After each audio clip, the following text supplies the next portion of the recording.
I mean, I think any gay person experiences discrimination because, especially somebody of my generation, it's now 2015. I'll be 50 next year. And the reason why I mentioned that number is because if we then look back, it's 66 when I was born, 76, 86, 96. Northern Irish people have had so many other things to be oppressed about. And of course, and in terms of Catholicism, Protestantism, actually even coming from Northern Ireland and ending up in England like I did, there was a great deal of oppression about even just being Northern Irish, never mind being a gay person.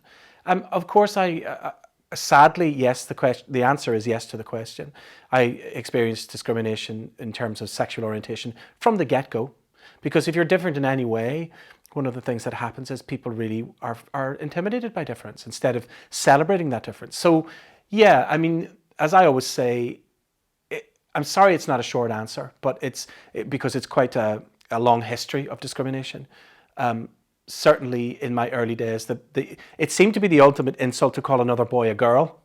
And of course, what's awful about that is that's just misogynistic in its essence, because you're basically saying if you attribute any kind of feminine characteristics that you're somehow weaker, which is ridiculous. Some of the hardest working people I ever met were Northern Irish women who were doing 3 or 4 jobs and bringing up a family. So it's a kind of a nonsense, really, that even that is an insult. However, yes, I mean, I certainly was more sensitive than the rest of the boys. As a lot of gay people would say that I've met, there's just something different about us.